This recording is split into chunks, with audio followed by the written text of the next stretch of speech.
Thank you so much. Is this loud enough? Okay. Awesome. So I'm just gonna introduce myself. Hi, my name is Haney. I'm 24 years old from Fairfield, Connecticut. I grew up and still live here with my twin brother and my parents. I graduated from Tomlinson Middle School in 2012 and then Ludlow High School in 2016. Yeah. At Tomlinson, I ran track and cross country and then went on to run all 4 years of high school. I was a captain senior year and also part of the National Honor Society. I then went to the University of Delaware, where I spent 4 years living with my best friends. I was part of multiple organizations, club sports, member of Chi Omega sorority, was a teacher's assistant, and also a tutor. I then graduated with a mass media communication major and a minor in advertising. After graduation, I accepted a job pretty immediately and then left after a couple of months to embark on my journey of starting my own business as an entrepreneur, where I launched Haney Clothes, my own clothing brand and community with a mission to end stigma surrounding mental health. So this should stop working. Okay. I am now about a year and a half into business. Am I talking loud enough? Do I even need the mic? I'll find it. Okay. I'm now about a year and a half into business full time, and I'm making an impact on the world, helping normalize mental health awareness through my messages on my clothing, most well known as Here For You, and also sharing my story. Now I'm going to really introduce myself. Hi, my name is Haney. I'm 24 years old from Fairfield, Connecticut. I grew up and still live here in town with my twin brother and my parents. I don't remember a lot of Tomlinson Middle School or Ludlow High School because I was so anxious most days. Sometimes I even ate lunch alone in the bathroom. Most of the time, I felt lost, terrified, alone, and the idea of living was so exhausting and overwhelming that some days I just didn't want to. I then went to the University of Delaware, where I spent 4 years living with my best friends. I was part of all of these organizations, but would often ask myself how and why was I accepted. I was constantly surrounded by the best people, but mostly felt alone. I was also on academic probation for most of college and have no idea how I graduated. After graduation, I accepted a job immediately after, then left after a couple months because my mental health was so bad. I soon after launched Haney Clothes as an outlet with hope to help myself heal from my struggles. I'm now about a year and a half into business full time, and I'm making an impact on the community and the world, helping normalize mental health awareness through my messages on clothing, but I struggle with my own mental health regularly and still feel lost at times. Both of these introductions are very true, but recently I've been wondering if we all just came out and said, write out what we struggle with instead of just sharing all the accomplishments we had. I think we would all be able to breathe a little bit more. So I'm thrilled to be here today. Today I'm going to be sharing with you my mental health journey, how I went from living in a very, very dark world to finding the light. So again, thank you so much for having me here. Talking with this many people really makes me feel like I can make a difference. So thank you again. So raise your hand if you have struggled with mental health or know of somebody who has.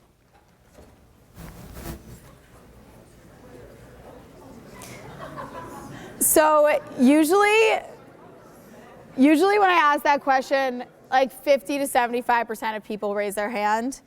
And I find it really important to ask that because when I was growing up, I never was asked that in a presentation. I was asked if I had been touched by cancer or other things, but never mental health.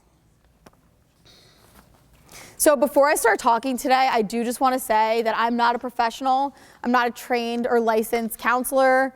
I'm just somebody who knows what it feels like to struggle. I'm sharing with you today my story, my journey, my struggle, my hope, and my journey probably looks different than yours. And some topics I could be talking about today may be triggering. I'm not sure what you guys all go through personally.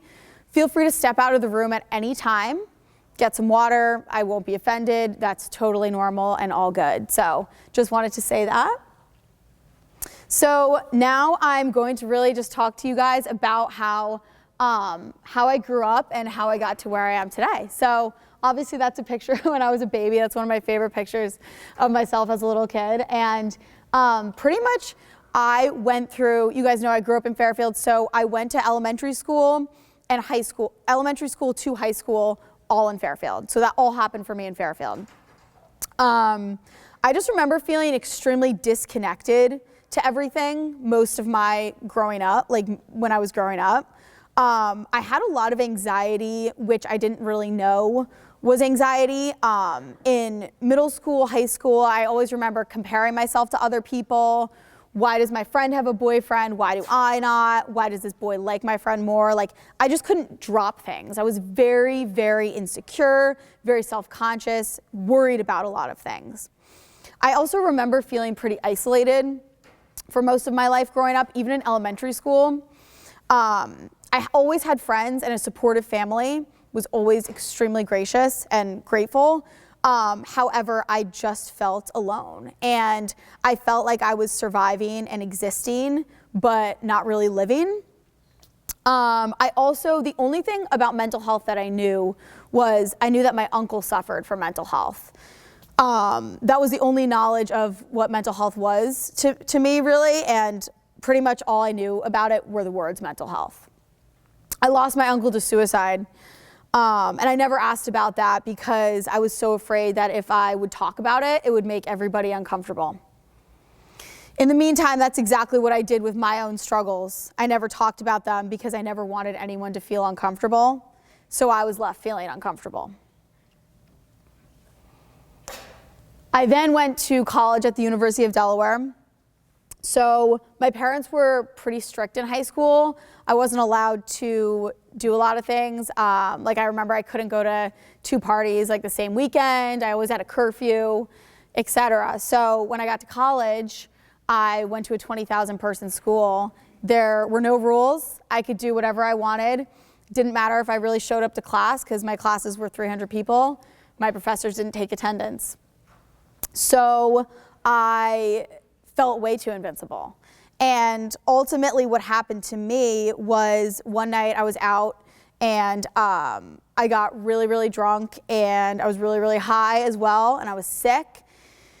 And pretty much my body gave out and I had a mental breakdown at like 1 o'clock in the morning. So pretty much this night I was compulsively shaking. I was having multiple panic attacks after panic attacks. Pretty much all accumulation of all the mental health issues that were, within me came out. They came to the surface. And this specific evening, I was freaking out. I was completely disassociated from my body. I was screaming, freaking out to my roommate, take me to the hospital. Something's really wrong with me. I couldn't feel my body. None of my thoughts were making sense. I literally thought I was dying and going insane. After that really terrifying episode happened to me, it was pretty much like the perfect storm that led to a mental break. And I woke up the next morning and I couldn't leave bed for a week. This really terrifying panic episode that happened to me had really taken a toll on me. So for 4 years of college, I felt really... I think it works. Okay, wonderful. Good.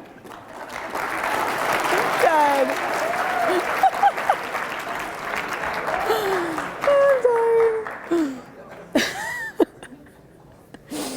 So, for 4 years, I felt really bad. People ask me how my college experience was, and I don't say this, but I want to say that 95% of it felt impossible. Like I said, my underlying mental health issues that I had really not known about had fully surfaced. I ended up seeing a therapist, and she explained to me that I was experiencing extreme mental distress, And she pretty much told me that I was gonna live with anxiety and depression for the rest of my life. This terrified me because I knew nothing about mental health, and I thought that was like a death sentence, pretty much. So I never wanted to die, but I began to know how my uncle may have felt, so hopeless that there was no way out. I used alcohol to numb myself because thoughts like that terrified me.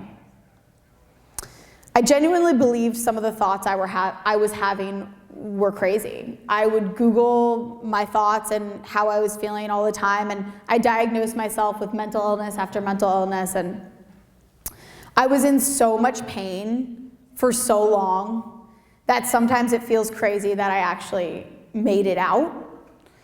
It's hard to explain when you're going through so much pain like that, but every second truly feels terrifying. I know what it feels like to feel in the darkest depths, where it literally feels like you're in a closet that's so small and dark and somebody threw the key out. Like it's gonna be forever. The craziest part about all of my suffering when I was growing up was that I was appearing completely normal on the outside. I didn't want anyone to know how I was feeling, so I pretended to be somebody I was not. Pretending to be somebody you're not and to feel something you're not is extremely painful and exhausting. I didn't know how to help myself. I didn't think it was possible to get better. I thought I would be stuck like this forever. These are just some of the things that I felt on a daily basis throughout my life, mostly college, when things got bad. You can go next. So, like I said, I appeared normal all of these years. From ever since social media was really a thing, I made sure that I appeared normal on social media so nobody would ask how I felt, so nobody would know. Because I couldn't stand people thinking that there was something wrong with me. So these next 4 pictures are taken directly from my Instagram during times of struggle. This picture was taken senior year of high school at Ludlow, and I was captain of my cross-country team. This was senior week. I remember everybody was so excited to go to college, so excited for our last hurrah senior year. And I just remember feeling not happy. Like I wasn't excited for college, I wasn't happy, and I just didn't feel good, but I appeared like I was having a wonderful time. So this picture is, I always block out my ex-boyfriend's face because I'm like, if anybody knows him, that's just like awkward, but this picture was taken from my junior year at college, so I wanted to show a couple photographs throughout my years. This was a very significant day that I will never forget.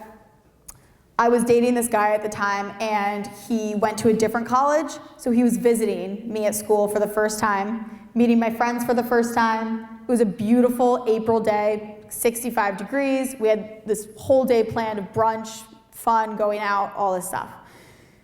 And I talked to my therapist on the phone about an hour before he came, and I remember she said, wow, it looks like you have an amazing weekend planned. Aren't you so excited? And I was like, why is everything in my life so good, but I feel so bad? I just didn't feel, I wasn't excited, and I just felt like, what the hell is wrong with me? How can I not enjoy all of these wonderful things in my life? This was a picture of me when I was studying abroad in Florence.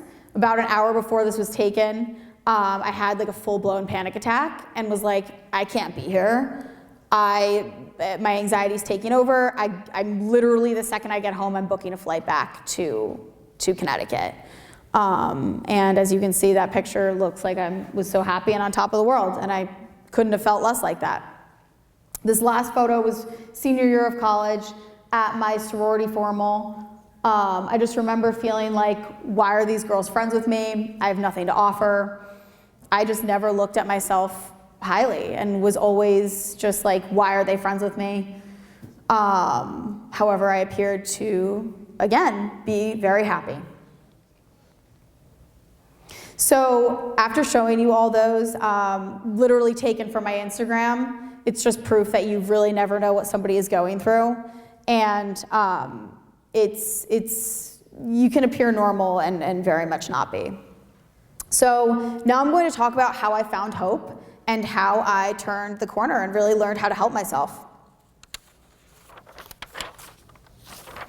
So to be completely honest, I was reflecting on this yesterday, and I think the second I truly found real hope was kind of recently, probably like 10 months ago. I had been pretty up and down and never really fully broke down and said, I need help. I was too afraid. But pretty much how it happened for me was about 10 months ago, I went on this wonderful vacation with my friends, my really close friend group, and I came home and my parents were like, how was the trip? And I was explaining all the things that we did and how beautiful the weather was and how beautiful the house was. And then I just couldn't stop crying for like 2 hours after that, because this was a picture-perfect vacation, and my anxiety and depression completely took over, and I couldn't enjoy any of it. And I was really frustrated, and I felt really defeated because I had been fighting with my mental health for so long. I was like, why the hell has this not gone away? Like, I was so angry and so sad. And my dad said something to me that I'll never forget. He said, you owe it to yourself to change. And something really clicked there. This was 10 months ago, and 10 months ago I stopped drinking. I started medication for my anxiety, and I put my mental health first every single day. You know, fighting for so long with mental health, I was really tired, and I realized that if I wanted to see change, I really had to change. Again, change for you guys and for everybody else might look very different, but this was my change that I really needed. I had looked at medication for so long as a weakness, as a way out, as, you know, I wasn't strong enough. And now I look at it as pure strength and necessity. And I'm sober now. And I deal with my issues head on. And I've started healing for the first time. And I'm really proud of that. But to my point saying all of this, I really think that if I knew it was okay to not be okay growing up, I would have asked for help much sooner, and I would have suffered less. And these are just a couple other points that have really helped me along my journey. Just checking the time because I talk a lot. So these are just a couple things that have really helped me along my journey. Sobriety, meditation. I meditate every day. I try to get outside at least once a day. Natural light, therapy, kind people. Creating positive relationships in my life has changed everything. Getting rid of the toxicity as best as I can. And if I don't leave a conversation feeling the best version of myself and feeling like that person wants the best version of myself present, it's not worth it. Talking has really healed me. Every time I am grateful enough to have a presentation, I speak to a lot of universities, high schools, athletes, and every time I share my story, I find that it's healing for me and that somebody in the audience feels less alone. They say, wow, I thought I was the only one feeling like this. And finally, creating has been a huge outlet for me. So I found enough courage to start my own clothing business and go full time with it. I wanted a really big impact with my business, and I knew that designing and creating clothing had helped me with my mental health. Maybe it could help others. So Here For You was created, which was about a year ago now. And the first product that I ever came out with was actually this hoodie, but it was white with rainbow. And I posted it on my Instagram story, and this was before I really knew what I was even doing with my business, but I posted it on my Instagram story and said, I'm bringing awareness to mental health, This is something I've suffered with, and I'm gonna donate 10% of my sales to a nonprofit for suicide prevention. And that was about a year ago now, and I'll never forget those messages that I got to this day. And I knew that a lot of people, needed a safe place and an outlet, and I was gonna be that for them. So ever since, I've been forming a community through these sayings, reminding us that we are never alone, no matter what we're going through. So to kind of end my presentation, I remember seeing a lot of speakers in college, high school, and I always was kind of feeling like I just want them to say something that I can relate to. I want them to say how I'm feeling. And I wanted to be validated, and I never felt that I got that. So I hope that I can be that for you all in some way. These are some things that I really wish that I knew when I was sitting where you guys are. Don't struggle in silence. Stop focusing on what others are doing, because everyone has their own path. And you're gonna look back and say, wow, I am so proud of the path that I took, even if it was unconventional. It's gonna be inspiration for somebody else. You have no idea what somebody else is going through. For the sake of time, I won't say all of this, but I cannot tell you the amount of people who come up to me on a daily basis and say, I feel like, because they know that I'm in the mental health space, they feel like I am the only outlet or safe place for them. I have kids that were in fraternities at my school that I thought were the most careless, crazy kids who just didn't care about anything, coming up to me at bars saying, I'm struggling so much, thank you for what you do. You wouldn't even believe the people who you think have the picture perfect lives in Fairfield County are barely hanging on by a thread. I actually promise you, you aren't alone. It gets better. I am proof. There is help. There is hope. There is change. There is so much strength in asking for help. Life has so much to offer you in ways you cannot imagine. I clung to alcohol, to boys, to relationships my whole life, and now I'm single and sober, and I've never been happier in my entire life. And if you told me that a year ago, I would have laughed in your face. Live every day like your life makes a difference, because it truly does. Your smile, everything. You have no idea how much, like I said, people are hanging on by a thread. You make a difference. Vulnerability is beautiful. How I introduce myself. Imagine if we all introduced ourselves like that. It would be a different world.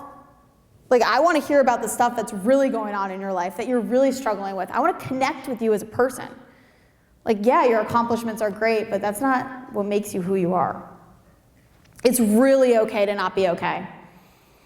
If you don't struggle, that's wonderful. But listen to others. Ask your peers, not just your friends and your family. Ask the person at the grocery store how they're doing. I stick my Here For You stickers all over my water bottles and my computers so people know that I'm a safe place. You belong here. I have found my purpose, and you will find yours. The only reason I found it, though, is because I kept going. Finally, one of my favorite things to say recently is the only thing scarier than change is staying the same. My hope is that this proves to you all that change and hope is real, and that ultimately you never have to battle anything alone. My other hope is that we can all start showing each other what being alive is really about, the good and the bad and everything in between. There is always light, even when you can't see it. Hope is stronger than fear, and light will always shine. Again, I'm now living a life that I thought was not possible. My passion is now to grow a community surrounding vulnerability, empathy, and strength. No matter what you're going through, trust that there's always somebody and something to support you. I hope my speech impacted you. Somebody at my last talk said, you connected the dots for me. And that's what this is all about. Sharing authentically and being vulnerable and just showing that we're human and that I'm here for you and that we need to all be there for each other no matter what. To end out, I know that there were some parts that were probably heavy and triggering. I'm going to stay here after if anybody has any questions or wants to debrief. You will be given late passes to your class, so feel free to stay after. And I also did want to address the last thing that I know there's been 2 suicides at Warde within the past couple years. That's really heavy, and this stuff is real. People really suffer, and there is so much help out there. And there's so much strength in talking about that. So I'm speaking to you as somebody who has struggled, somebody who is struggling, and someone who will always struggle. But I'm more importantly speaking to you as a person who will never stop fighting, who knows their life is worth living, and somebody who wants to live through it all, every moment, the dark and the light. And these are some resources. Again, I'm not a medical professional. These are recommendations for resources that I really like. And find a trusted person in your life, whether that's a counselor here, a teacher here. There's wonderful resources at the school. And also there's free resources online. You can go to the next slide. These are some websites and apps that I really recommend as well. And thank you so much for having me.